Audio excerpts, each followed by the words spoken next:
Meditación de El Sermón de las 7 Palabras, a cargo de los párrocos del Arciprestazgo 1.6 de la Vicaría Episcopal Territorial de la Inmaculada Concepción de la Arquidiócesis de Bogotá.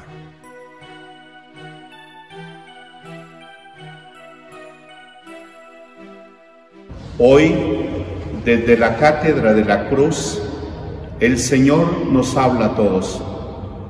Y hemos querido el Arciprestazgo 1.6 de la Vicaría de la Inmaculada Concepción de la Arquidiócesis de Bogotá ofrecer la meditación de las 7 palabras para todos nuestros feligreses y quienes se conectan desde la virtualidad.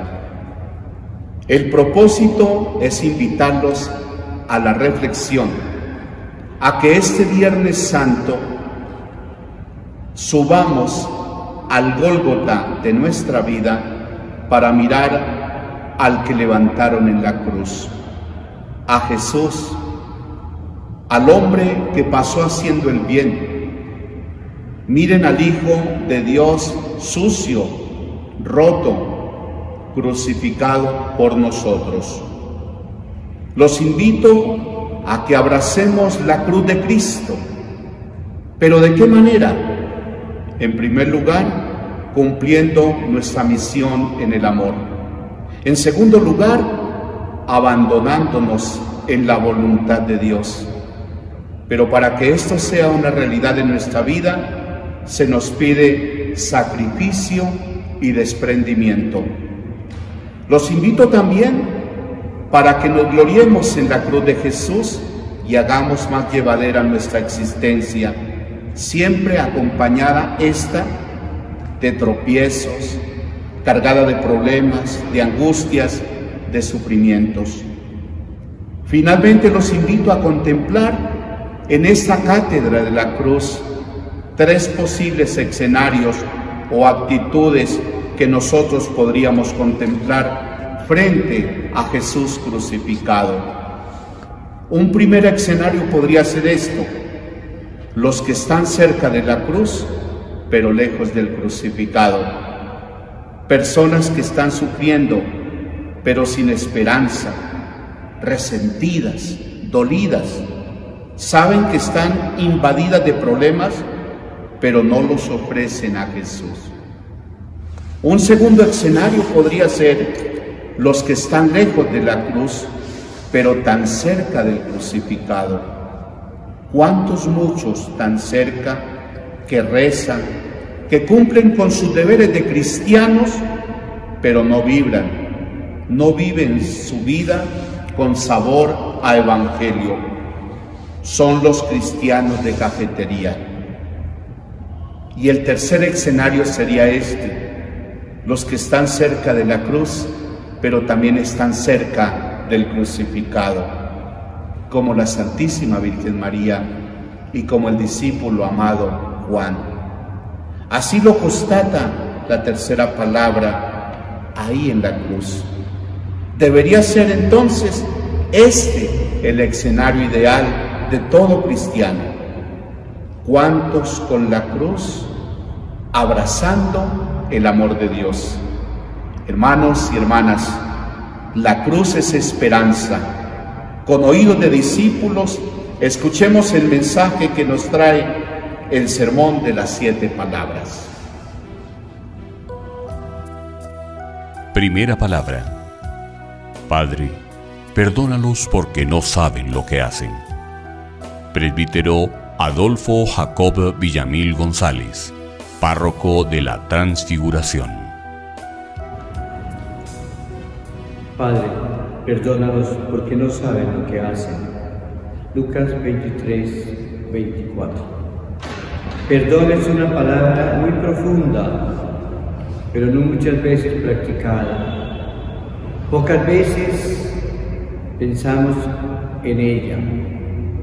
La única persona que verdaderamente cumplió la ley que tantas personas religiosas peleaban porque debían de ser seguidas, ellos mismos, sin embargo, lo crucificaron.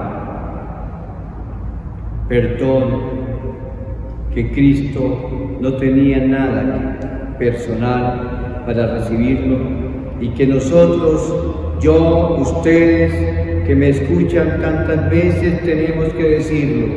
Sí, muchas veces, tal vez porque nosotros hemos pecado mucho. Al comienzo de este sacrificio tan grande y doloroso, Jesús decía: Padre, perdónalos, porque no saben lo que hacen. Sí, Padre. Fijémonos que dijo Padre y no yo los perdono. Jesús dependió de su Padre en todo y continuó poniendo su confianza y su fe en el Padre, su Padre, para poder hacer y llevar a cabo este sacrificio tan grande por nosotros. Estamos en el drama de un crucificado por el mundo. Ya él lo había profetizado. Él sabía que iba a suceder. Por 3 veces lo manifestó el Señor. En Cesarea de Filipo, Mateo 16:2. En Cafarnaúm y al acercarse a Jerusalén, Mateo 20:18. Ustedes, que dentro de 2 días en la Pascua el Hijo del Hombre va a ser entregado para ser crucificado. Mateo 26:2. En esta situación, queridos hermanos, Jesús no por supuesto estaba muy preocupado, pero quiero dejar muy claro que Él domina su preocupación y va a la muerte con soberana lucidez. Tembló sí ante la muerte, sudó en el huerto, va libremente al suplicio, no va a ser crucificado como un hombre cualquiera. Es el Dios, pero el Dios que también tiene miedo, porque hombre completo como nosotros era el Jesús, nuestro Salvador. Les pido entrar en este misterio con un gozo de contemplación silenciosa para dar a nuestro propio espíritu la dimensión de la profundidad. Son estas palabras de Jesús, palabras sustanciales, palabras interiores, que dará a San Juan de la Cruz y lo dirá claramente. Son palabras dichas en el monte Calvario, dichas por tanto para enseñar, aunque de modo distinto de como lo hizo Jesús en el monte de las bienaventuranzas. Los días terribles son los del castigo, pero si viene el perdón de Dios y vendrá maravillosamente por Jesús, no será ante todo para impedir la justicia del mundo, sino para salvar el destino supremo de los seres humanos. Tenía Jesús esta claridad, es clavado entre 2 pecadores y dice: Padre, perdónalos porque no saben lo que hacen. Jesús no te absorbe tu dolor, sino nuestros pecados. Primero la herida, la ofensa que se hace a Dios, luego la ruina que nos causa a nosotros. El perdón es el que viene en este momento a asegurarnos la grandeza de un Dios que es capaz de perdonar al hombre que se arrepiente. No hay paz sin justicia, pero no hay justicia sin perdón. Las familias, los grupos, los estados, la misma comunidad internacional necesita abrirse al perdón para remediar las relaciones interrumpidas. Con un corazón de hombre divino, pide Jesús que el Padre le perdone. Pidamos lo mismo. Es bueno pedirlo, hermanos queridos, contra el odio y el desencadenarse de los instintos de esta tierra. Cristo apela a la magnanimidad, a esa magnanimidad que trae Él del cielo contra el odio, las locuras de los crímenes de la tierra, la guerra que nada soluciona y todo lo quebranta. Lo aceptamos o no, Jesús ha venido y ha traído algo nuevo bajo el sol, el reinado del perdón. Esto es amor y amor divino, el amor de Dios. Padre, perdónalos, porque no saben lo que hacen. ¿Saben o no saben? Saben y no saben. Sabemos y no sabemos. Qué curioso misterio.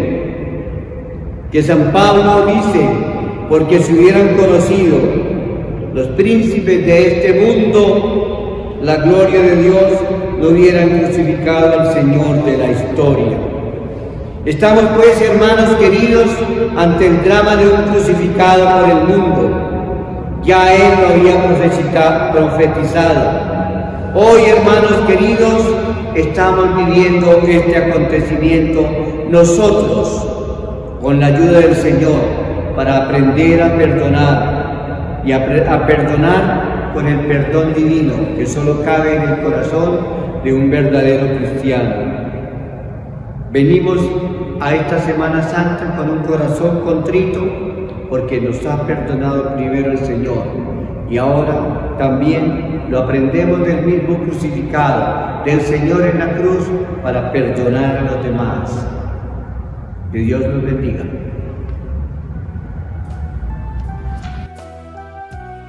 Segunda palabra. Hoy estarás conmigo en el paraíso.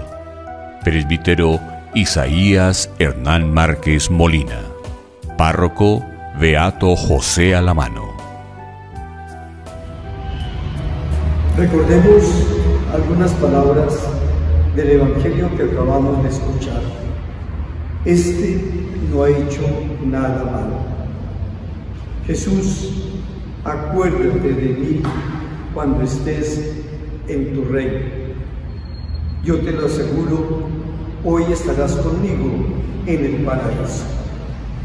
Dirigamos nuestra mente, nuestro espíritu y nuestro corazón al Calvario. Sobre la colina de la Calavera había otras dos cruces. Nos dice el mismo Lucas que junto a Jesús fueron crucificados otros dos malhechores. La sangre de los tres se mezcla en una sola. Pero como nos dice San Agustín, aunque la pena para los tres era la misma, sin embargo, cada uno moriría por una causa distinta. Uno de los malhechores blasfemaba diciendo: ¿no eres tú el Cristo? Sálvate a ti mismo y a nosotros. Allí plantea una nueva tentación, otra más. Pedro le dijo en alguna ocasión: Señor, eso no te puede suceder. Jesús dijo en el huerto de los olivos: Padre, si es posible, pasa este cáliz. Gestas había oído a quien insultaba. De pronto había alcanzado a leer la causa de su condena. Estaba en el letrero escrito encima de su cabeza: Jesús Nazareno, Rey de los judíos. Es la manifestación de un hombre desesperado, pero para nada arrepentido, para nada humilde, resentido a pesar de su mala conducta. Grita de rabia, grita contra todo y contra todos. ¡Qué contraste con la actitud del otro en silencio y con el silencio mismo de Jesús! Dimas, impresionado al ver a Jesús lleno de paz, una vez que esa paz no es de este mundo, lo ve lleno de mansedumbre. Era distinto a todo lo que había conocido hasta ahora Incluso lo había oído pedir perdón por todos aquellos que le insultaban. Resonaron en los oídos de la primera comunidad y quedaron grabadas esas palabras de ese diálogo dispar entre los malhechores y el Salvador. ¿Cómo olvidar esta escena? Imposible. Hay que compartirlas, hay que actualizarlas. Podemos descubrir, si queremos, actitudes diferentes, en gestas, un reto, un desprecio, un desesperado, un amargado de la vida y de la suerte, y murió en su lecho. Dimas, un hombre que se deja tocar por la humildad, por la mansedumbre, por el silencio orante de Jesús. Reconoce a última hora al Señor.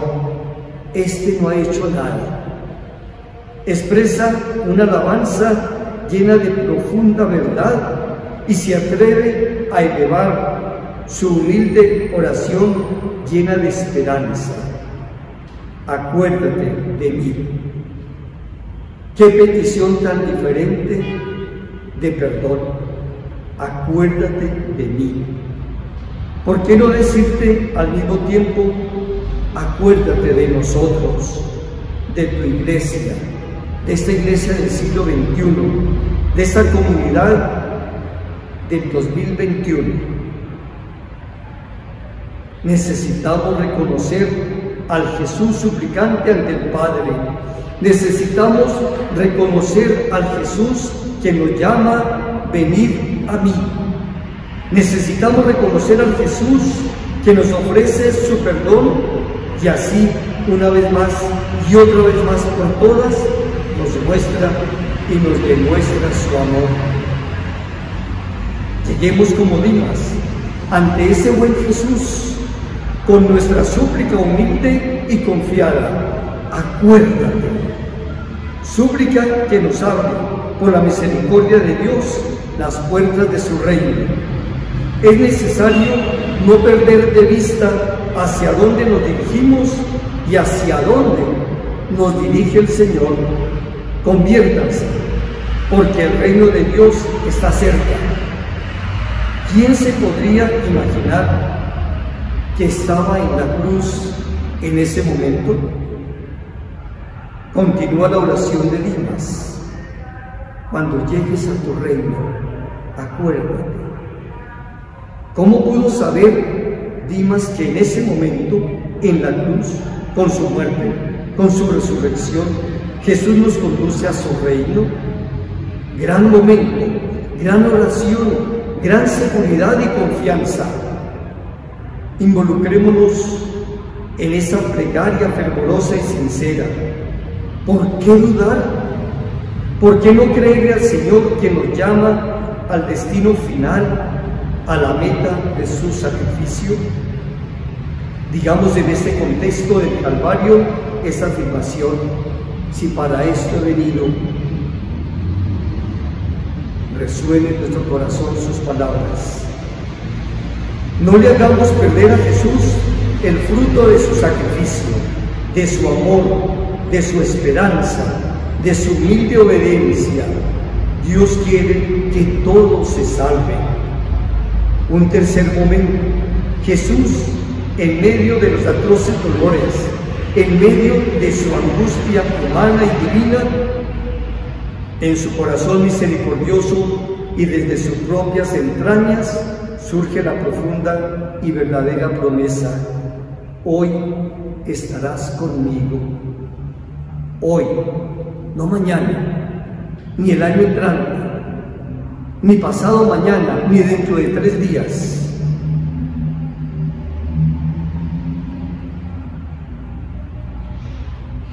No quiere que pase ese tiempo. Hoy, es el hoy, en el tiempo de Jesús. Hoy es el presente del Señor. Hoy, donde no hay pasado, todo es presente. Todo está en las manos del Padre. Hoy quiere que nosotros lleguemos cuando nos llame a su presencia, a su reino. Esa promesa esconde sin duda el perdón. Se sintonizan las dos voluntades. Dimas suplica, acuérdate. Jesús responde, hoy estarás conmigo. Lo conduce por su sangre redentora al paraíso. Lo lleva en su dolor redentor a la presencia del Padre. No lo encomienda a nadie, ni a un ángel. Es el mismo quien lo conduce y lo presenta en el paraíso.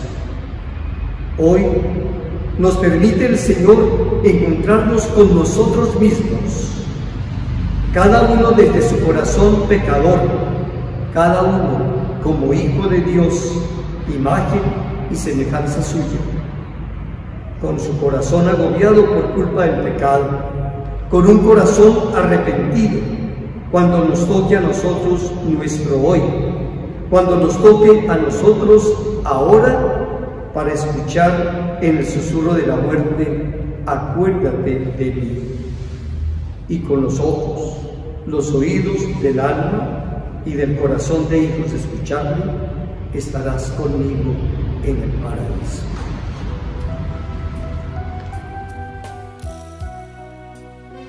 Tercera palabra. Mujer, ahí tienes a tu hijo. Hijo, ahí tienes a tu madre.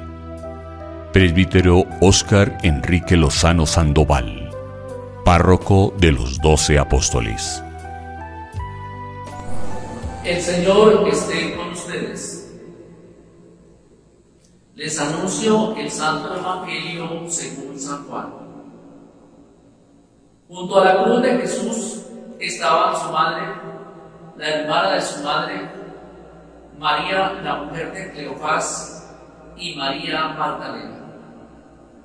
Jesús, al ver a su madre y junto a ella al discípulo a quien tanto amaba, dijo a su madre: Mujer, ahí tienes a tu hijo. Después dijo al discípulo: Ahí tienes a tu madre. Y desde aquel momento el discípulo la recibió como suya. Palabra del Señor.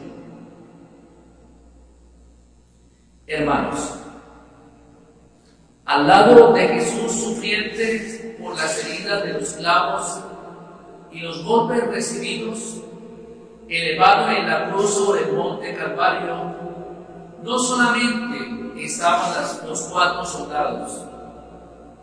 El evangelista Juan escribe los nombres de 4 mujeres que perseveraban, mientras los hombres, sus discípulos, estaban ausentes, salvo el discípulo que Jesús amaba, estaba allí presente.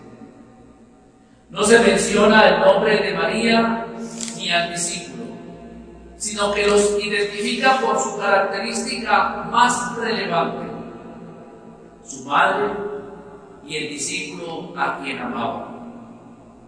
La maternidad y la preferencia del amor son superiores que el mismo nombre.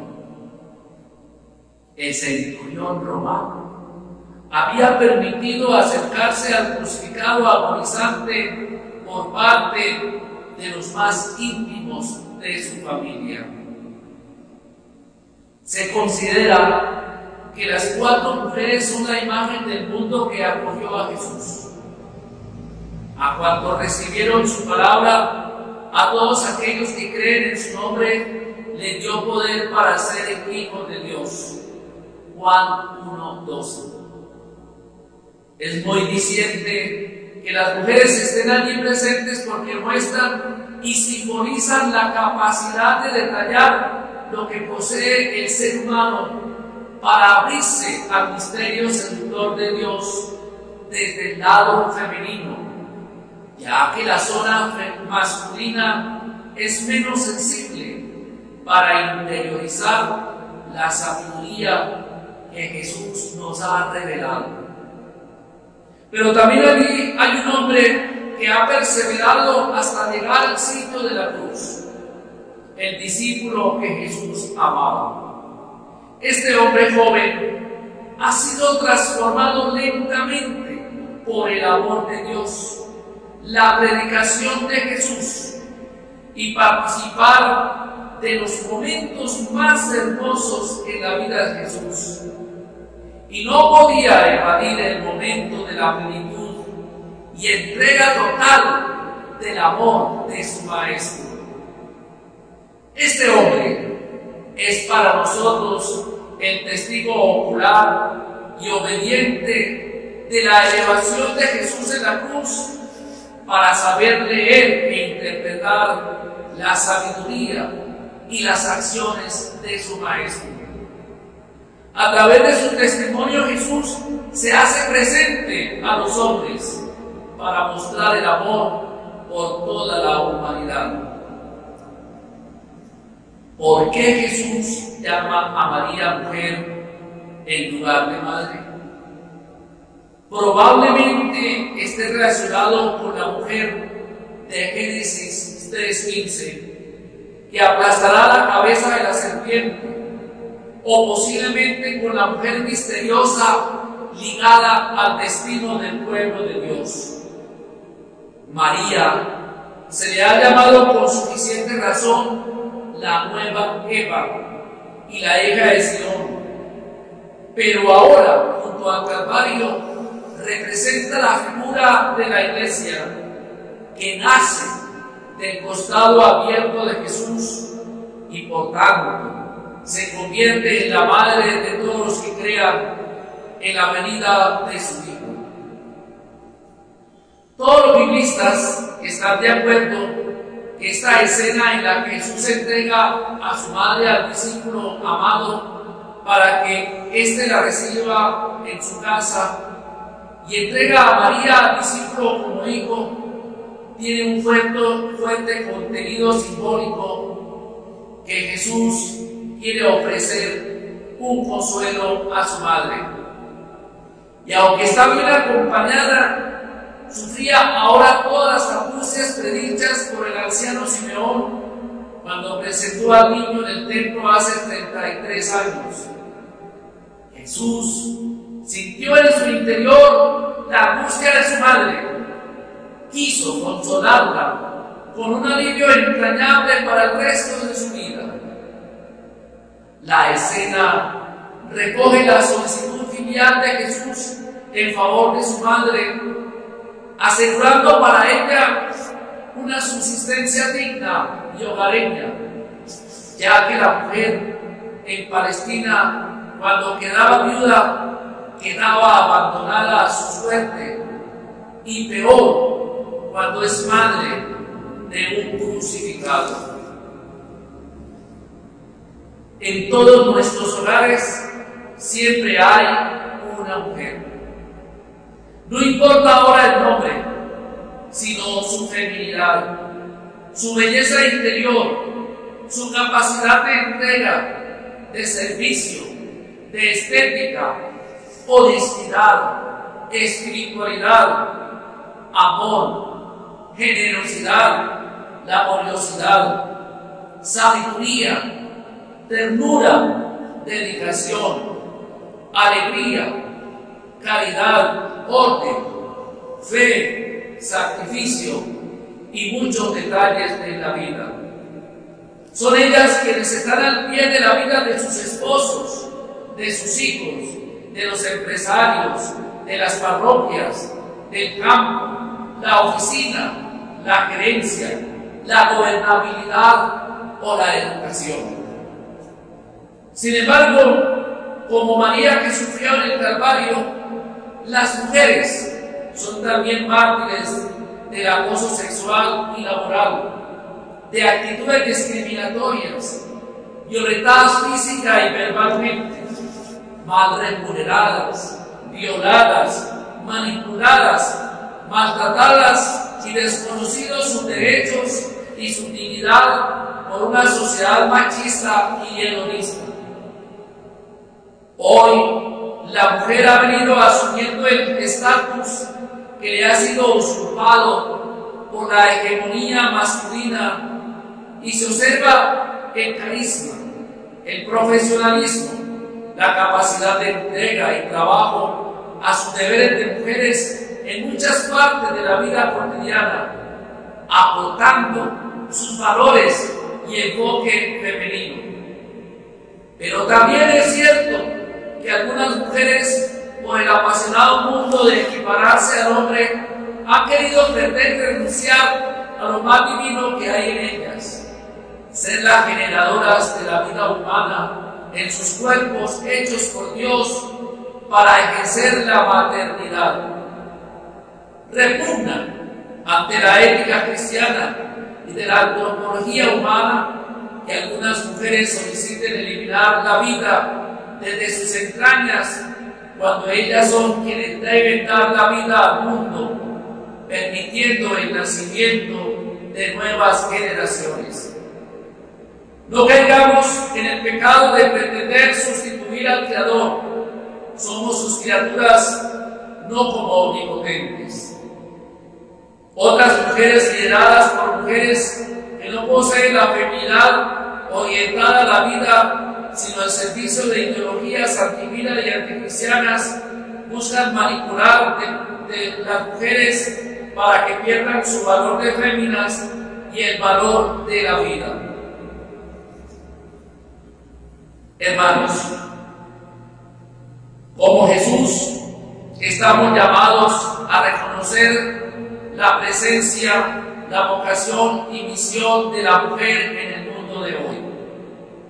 Ellas ofrecen con mayor eficiencia los procesos necesarios para lograr el amor, la fe, la esperanza, la paz, la ternura, la belleza estética y los buenos principios que las engalanan en su alma y en su feminidad. La sociedad y la Iglesia necesitan de las mujeres como María, capaces de amar y de seguir con sacrificio la transformación de un mundo más humano, equitativo y orientado hacia los bienes espirituales. Hermanos, comencemos hoy para que la mujer sea reconocida con todas sus capacidades que Dios le ha dado y ejerza su misión y su carisma en las familias de nuestra parroquia, del arciprestazgo y de ellas que son esenciales y necesarias, nuestra acción evangelizadora se vea enriquecida. Confiemos y creamos en su gran espiritualidad. Cuarta palabra. Dios mío, ¿por qué me has abandonado? Presbítero Nelson Fernando Medina Rueda, párroco de San Rafael Arcángel. Dios mío, ¿por qué me has abandonado? Esta súplica de Jesús recoge aquellas y tantas súplicas muy latentes en el corazón de todos aquellos que han sido desplazados, de todos aquellos que hoy no tienen un pan, de todos aquellos que han quedado sin estudio, de todos aquellos que han quedado sin trabajo, de aquellos que no tienen una vivienda, de aquellos que no tienen nada en su vida terrenal y que lo más triste es que no hay quien los escuche, quien los acoja, quien los consuele, quien los anime y quien los saque de estas penumbras. Es el mismo hombre que ha venido a crear la división entre los ricos y los pobres. Y son los pobres que se sienten realmente dentro de esta súplica, haciendo la voz de Jesús que resonó allá en la cruz. Dios mío, ¿por qué me has abandonado? Miremos cada uno de nosotros en nuestro contexto familiar. Si miramos desde el ángulo de la fe, podríamos identificar por lo menos uno. Esa es la tarea que el Señor le pide a usted y me pide a mí en estas vísperas de la Pascua, en donde el Señor quiere pasar dándonos su mensaje de paz y de alegría, pero no podríamos entenderlo, ni acogerlo, ni celebrarlo, cuando ya estamos invitados a mirar con ojos de fe. ¿Dónde está ese hermano que está agobiado? ¿Dónde está ese hermano sufriente? ¿Dónde está ese hermano que de verdad necesita? El abandono está latente en muchas personas. Unos se sienten abandonados por las familias, otros por el gobierno, otros por sus mismos hermanos que conviven en el vecindario, y así podríamos identificar una gran cantidad de personas que hoy en nuestra patria se sienten no solamente sufriendo, sino que han alzado su voz hacia el cielo y se han unido a la voz de Jesucristo. Dios mío, ¿por qué me has abandonado? Podríamos mirar también aquella realidad de que muchos abandonaron al Señor, y aquellos que abandonaron al Señor están pensando en su propio yo y se olvidaron de los que realmente están hoy suplicando a Dios que por qué se sienten viviendo esta realidad que les adolece, y lo más triste, ver que sus hijos no tienen ningún horizonte. Quiera Dios que en el corazón suyo y en el corazón mío entrara esa súplica que Jesús elevó en la cruz, y que no la dejemos pasar de largo. Y tal vez en esa súplica está encontrando usted y yo el inicio de una conversión para trabajar por una humanidad más justa, más solidaria, donde reine el amor, la comprensión, donde reine el entendimiento y sobre todo la caridad, que es la que hoy es fundamental en nuestra vida de iglesia, en nuestra vida de fe. No dejemos entonces que esta súplica que ha resonado siempre en nuestra vida de fe desaparezca, porque en el momento en que nosotros dejáramos desaparecerla, ya nos volveríamos las personas indiferentes al Evangelio, a la vida de la iglesia, a la vida de nuestra familia. Hermanos, este es el momento para recapacitar lo que usted y yo hemos hecho o hemos dejado de hacer. Y la invitación es a hacerla vida, a hacerla presente. Si hasta hoy fui indiferente, Señor, dame la gracia de mirar con ojos de misericordia a estos hermanos que hoy sufren, que hoy piden, que sean realmente bendecidos a través de la generosidad y de la respuesta que le vamos dándole al Señor en el seguimiento. Que los niños tengan donde estudiar, que los jóvenes tengan donde trabajar y que nuestras familias construyan la paz. Amén.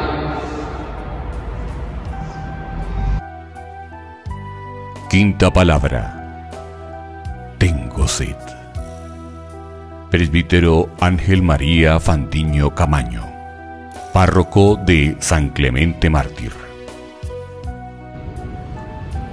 El primer grito de socorro que imploran los que caen gravemente heridos no es para solicitar que los curen o les restañen sus heridas, es para pedir agua. A Jesús no solo le duele el abandono de los suyos y la lejanía del Padre, está desplomado, siente una sed violentísima, padece visceralmente el tormento característico de los crucificados,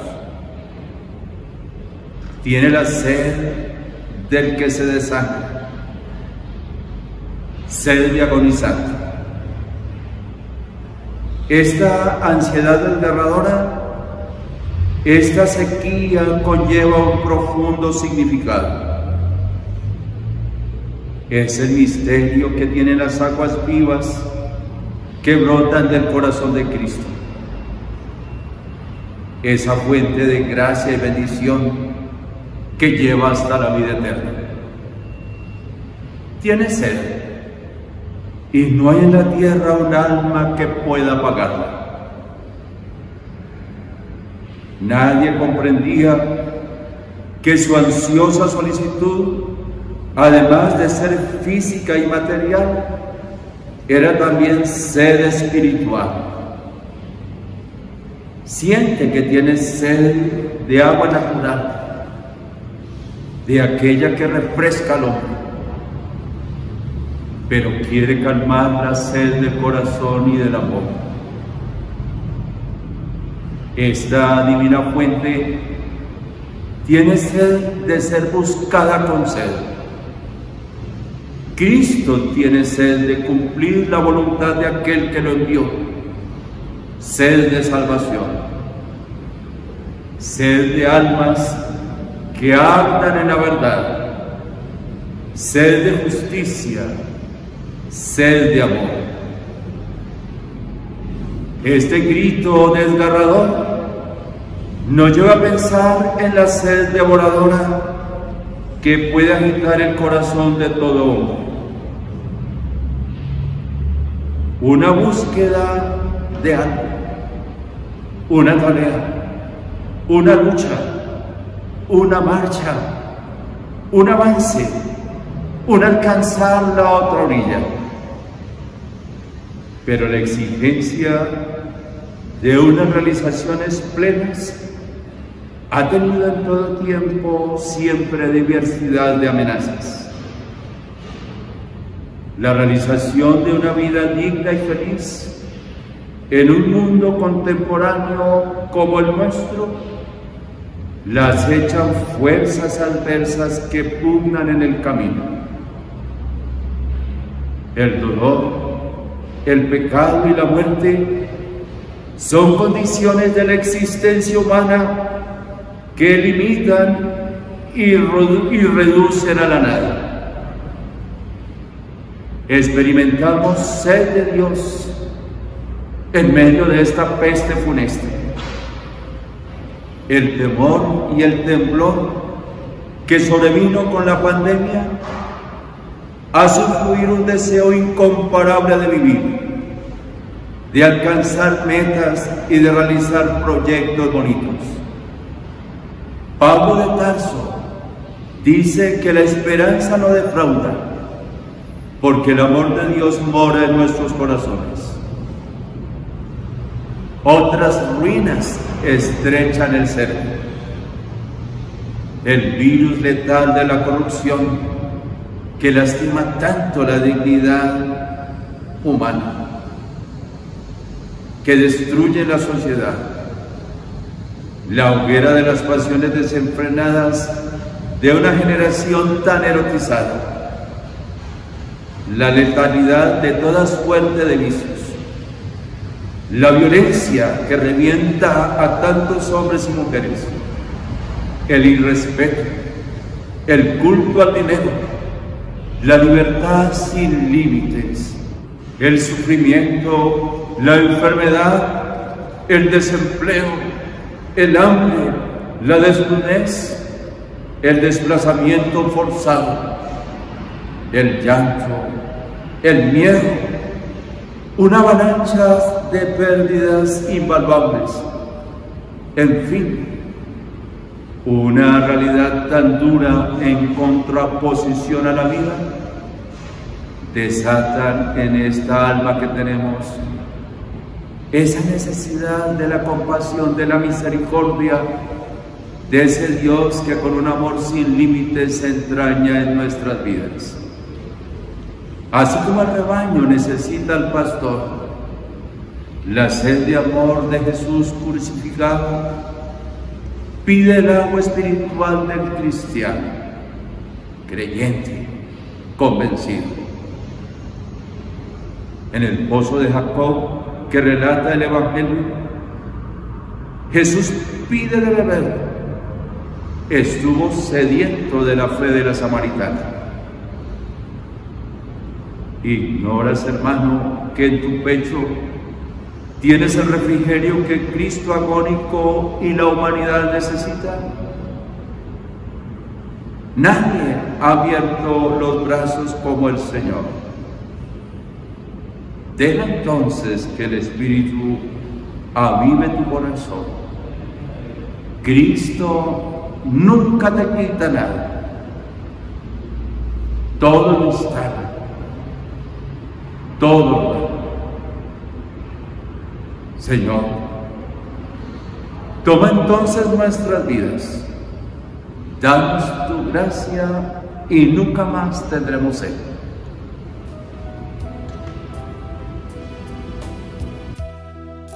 Sexta palabra. Todo está consumado. Presbítero José Esteban Fernández Vivas. Párroco María, Madre de Dios. Quisiera comenzar definiendo la palabra consumar. Esta proviene del latín consumare y significa llevar a cabo una tarea hasta su fin. Al pronunciar Jesús esta frase, daba por concluida una etapa muy importante de su vida terrenal. Por eso nosotros primero tenemos que entender por qué Jesús dijo eso.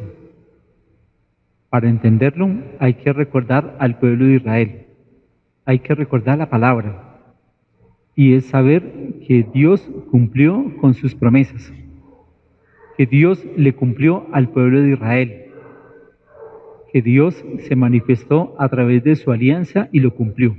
Nunca dejó nada a medias.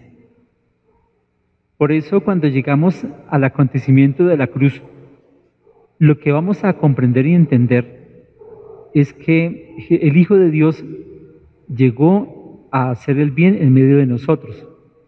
Sanó, curó, perdonó, restauró, renovó, resucitó. A nadie dejó con la palabra a medias, no, les cumplió.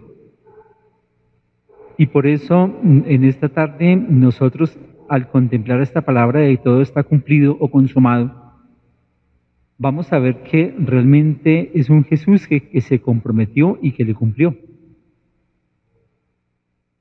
Cuando nos vamos a la vida actual, en este momento de la vida y de la historia, ustedes y yo tenemos que preguntarnos muchas veces si realmente estamos cumpliendo, si estamos llevando a término lo que se nos ha encomendado. Si tenemos la conciencia de lo que Dios quiere en el corazón y en la vida de muchos de nosotros. ¿Cuántas veces ustedes y yo le hemos dado la palabra a alguien y le decimos, sí, cuente conmigo, en las buenas y en las malas, que es lo que normalmente usted y yo a veces le decimos a los demás? Pero tristemente a veces tenemos que escuchar la expresión, dijo que iba a estar conmigo, pero no me cumplió, como que me dejó a medias. ¿Cuántas veces también en la vida, en familia, pasa lo mismo? Alguien que se casa con la confianza y la certeza y la seguridad de que es para toda la vida.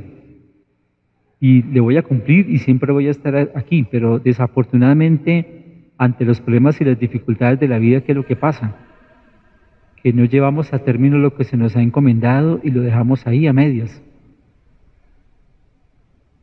Y tristemente es el mundo y la sociedad que estamos manejando hoy en día. Nuestra sociedad dice que es, si no se siente bien, pues déjelo así nomás. El mundo nos dice, si es una carga para usted, déjelo a un lado. El mundo, ¿qué más nos dice? Que no estoy obligado a cargar con algo porque si de pronto comencé con ganas y después ya no quiero, ahí lo dejo. Y muchos de nosotros hemos perdido como la fuerza de voluntad. ¿Cuántas veces me ha pasado eso en el colegio, en la escuela, en la universidad, en muchas tareas y cosas que nos han pedido en la vida? Y desafortunadamente no lo hemos cumplido. Por eso, cuando nos congregamos hoy en torno a Jesús en la cruz y viendo a un Jesús que se mantuvo firme, que siempre estuvo ahí en medio de las realidades y las situaciones que le tocó experimentar, lo primero que tenemos que pedirle nosotros como cristianos bautizados es, Dios mío, dame fuerza de voluntad, pero también dame la convicción de que yo cumpla con la palabra. Yo vuelvo y repito, mire que el valor de la palabra ha perdido sentido. La gente antigua nos enseñaba de que ellos daban la palabra y la palabra la cumplían. Yo le dije, yo le prometí, yo lo cumplo, porque soy una persona de palabra, escuchábamos muchas veces. Y esa reflexión de esas realidades tiene que hacernos pensar que tenemos que volver nuevamente a pedirle al Señor esa gracia. Dios mío, dame fuerza y voluntad para que cuando yo entre a un trabajo, así hayan problemas y dificultades, pues yo aprenda a permanecer y cumpla. Que si alguien confía en mí y cree en mí ciegamente, que a pesar de las eventualidades y situaciones difíciles que se me presenten, pues que yo me mantenga firme y diga, sí, yo cumplo, yo salgo aquí adelante. Que si hay problemas y dificultades en el matrimonio, no es salir corriendo, porque desafortunadamente uno tiene que escuchar muchas veces, mire, no cumplió, me dijo que me prometió, me dijo que iba a estar aquí en las buenas y en las malas, pero llegó la enfermedad, llegó las situaciones difíciles y prefirió salir corriendo. Y muchos de nosotros a veces estamos viviendo y experimentando cosas muy parecidas en lo que a veces vemos hoy en día. No cumplió. Y así en muchas cosas lo estamos viendo hoy en día. Por eso la súplica que tenemos que pedirle al Señor esta gracia, viendo a Él el testimonio de su amor por entrega por nosotros, es pedirle, Señor, ayúdame a llenarme de tu amor, ayúdame a convencerme de que los demás creen en mí, confíen en mí, y dame la fuerza necesaria para que yo sea capaz de involucrarme y siempre llevar a buen término lo que se me encomienda. Que no tenga que ser un papel el que nos tengan que escribir para decir, es que aquí el papel dice esto y esto y esto. Mire que, vuelvo y repito, hoy en día muchas veces la gente dice, bueno, ¿y todo está por escrito? Porque si no lo escribió, pues perdió el tiempo. Eso es triste. Cuando yo les digo es, aún en lo más mínimo, seamos capaces de cumplir. Pidámosle al Señor esa gracia. Que ustedes y yo tengamos ese ejemplo, ese testimonio de la persona de Jesús. En este año estamos recordando a San José, el esposo de la Virgen María. Mire que él escuchó lo que Dios quería en su vida y tantas cosas pasaron y que les tocó irse a refugiar a Egipto, pero sin embargo dice que tomó la resolución y se llevó a María y al niño. Le cumplió y lo llevó a buen término porque estuvo allá hasta el tiempo en que Herodes ya no estaba y volvió y se estableció en Nazaret, donde el niño crecía. Estaba ahí. Su vida y la mía van pasando, todo lo que vamos viviendo y experimentando. Y sin embargo, qué bueno que el día de mañana, cuando pasen los años, ustedes y yo tengamos la convicción profunda de que podamos decir, he cumplido muy bien con lo que Dios me encomenda. Esto me hace recordar a Simeón, porque Simeón siempre se mantuvo firme y estuvo ahí hasta el final, hasta que pudo tener en sus brazos al niño Jesús. Ahora, Señor, según tu promesa, puedes dejar a tu siervo irse en paz. En el fondo estaba diciendo, todo está consumado. Todo lo he logrado cumplir y por fin logré lo que quizás yo esperaba y confiaba. Por eso pidámosle al Señor esa gracia de que aprendamos siempre a cumplir y a llevar a buen término lo que se nos encomienda. Todo, aún lo más mínimo. Dios mío, dame la gracia de que yo lo cumpla, de que no deje todo botado y tirado. A mí me preocupa muchísimo como sacerdote, porque es lo que más se ve hoy en día. La gente deja todo a medias o lo deja botado. Y eso no debe ser así. Por eso pidámosle y supliquémosle al Señor, que así como estamos pidiendo en este momento de la vida y de la historia, que ojalá volvamos y la vida vuelva a ser normal, yo digo no, la normalidad no puede ser para volver a hacer lo mismo, no. La normalidad que yo voy a buscar es para que yo cumpla con las promesas. Y mire que un ejemplo clarísimo de quien ha cumplido la promesa de la Virgen María, porque le dijo sí a Dios y estuvo ahí. Respondió con generosidad, tuvo a su hijo y siempre estuvo con su hijo, nunca faltó. A esta buena madre, la Virgen María, pidámosle a ella que en medio de tantas situaciones que ella vivió y experimentó, nunca salió corriendo ni dejó todo a medias, sino aprendió a permanecer. Que ella también a usted y a mí nos dé esa gracia de saber permanecer y saber estar para cumplir con lo que Dios nos pide. Como lo decía al inicio, todo se ha cumplido. En María todo se cumplió. Que la buena Madre, la Virgen María, a usted y a mí nos ayude y que hoy, al contemplar a Jesús en la cruz, aprendamos que la cruz es el sentido de lo cumplido. Séptima palabra. Padre, en tus manos encomiendo mi espíritu. Presbítero Henry Artunduaga Flores, párroco San Bernabé Apóstol. Cada una de las palabras pronunciadas por el Señor en la cruz fue dando un aspecto del sentido fundamental que tiene su entrega por nosotros en la cruz. Juan Pablo II decía que el grito de Jesús en la cruz, a través de estas últimas palabras, no delata la angustia de un desesperado, sino la oración del Hijo que ofrece la vida al Padre por la salvación de todos los hombres. Esta última palabra señala la actitud fundamental de la fe. ¿Y cuál es la actitud fundamental de nuestra fe? Vivir, como dice el Evangelio, con la lámpara encendida, que nos permite contemplar desde el Espíritu más allá de nuestra realidad temporal. Pero ¿qué pasa con muchos de nosotros que nos cuesta identificarnos con las realidades eternas, estas que el Señor Jesús las supo discernir e interiorizar? La respuesta está en que muchos llevamos una vida agitada, distraída, llena de preocupaciones y ambigüedades. Esto hace que no vivamos tranquilos, serenos y agradecidos. Por eso el Señor quiere, con esta palabra, que pongamos nuestra vida en las manos de Él, que entremos en el descanso con Él. Esto le dará armonía y plenitud a nuestra existencia. La única manera de levantarnos de nuestras pruebas, de nuestras precariedades, de nuestras pobrezas existenciales, es este grito que abre los cielos e irrumpe en una nueva manera de ver la vida. Padre, en tus manos encomiendo mi espíritu. Una de las primeras palabras que brotan de los tiernos labios de un niño es la palabra papá. Una palabra que para quienes han tenido el privilegio de disfrutar de la paternidad, esa palabra da confianza, da seguridad y mucha cercanía.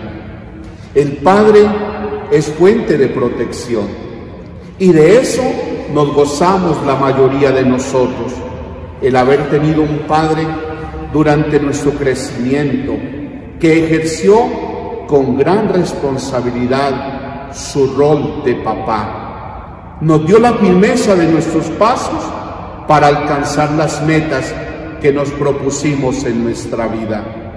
Muchos incluso acudimos antes de tomar decisiones trascendentales en nuestra vida a que nuestro papá nos ayude a dar la última palabra. Y eso debemos siempre agradecerlo.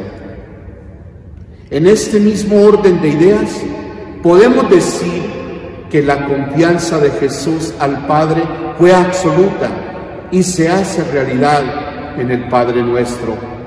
Hágase tu voluntad. Nosotros también estamos llamados a cumplir la voluntad del Padre, a aprender como Jesús, a fiarnos solamente en Dios. El Papa Francisco insiste en que debemos pedir la gracia de encomendarnos a sus manos, de fiarnos de su guía y de su presencia misericordiosa. En medio de la prueba, Jesús nos enseña a abrazar al Padre, porque en la oración a Él está la fuerza para seguir adelante en el dolor. En medio del esfuerzo, la oración es alivio, es confianza, es consuelo. Cuando crucificado, todos lo abandonan en medio de la desolación interior, Jesús no está solo. Jesús está con el Padre y le ora con la confianza de un hijo que no se siente abandonado, sino llevando a plenitud la misión encomendada. Padre, en tus manos encomiendo mi espíritu. Son palabras de plenitud, son palabras que nos ayudan a comprender que en la cruz Dios se revela como el ágape, como amor que se dona, un amor que no espera reciprocidad, un amor que redime el sufrimiento y lo glorifica. Pero quisiera, queridos hermanos y hermanas, contextualizar a la luz de esta última palabra la realidad por la que hoy atravesamos los creyentes. Hoy nuestra vida espiritual es débil, está expuesta a muchas situaciones que sumergen al creyente de hoy a una mundanidad que los esclaviza y los paraliza. Para muchos, la palabra santidad es como una cosa del pasado, en la que tuvieron o tendrán la oportunidad unos pocos de llegar a ese estado de cercanía con Dios. La oración, el perdón, el servicio ya no hace parte del proyecto de vida de muchos. El venir al templo, a la Eucaristía, es algo que no está en la agenda del domingo de muchas familias, incluso llamadas cristianas. El estar distraídos en muchas cosas hoy hace que no estemos conectados con las cosas del Señor. Vivimos soñando, pero no construyendo los sueños de Dios. Vivimos en el mundo de la imagen, de mostrarnos, pero no vivimos preocupados de cómo está nuestra vida interior. La belleza interior poco preocupa a un bautizado de nuestro tiempo, y todo esto nos lleva a que le encontremos sentido y significado a esta última palabra que Jesús exclama en la cruz. Los invito a no tener miedo, a derrotar la desesperanza, a no ser conformes con las situaciones adversas, con los problemas, con la vida cotidiana, muchas veces tóxica y llena de desilusiones. Les pido de corazón a que no asumamos como normal la tristeza, el dolor, el pecado, sino acercarnos más a Dios para que cada uno sea liberado de todo lo que esclaviza a los seres humanos. Esta es la enseñanza del Maestro que nos predica desde la cruz y termina su misión por este mundo, acogiéndose a la obra del Padre, la única que nos hace eternos. Padre, a tus manos encomiendo mi espíritu.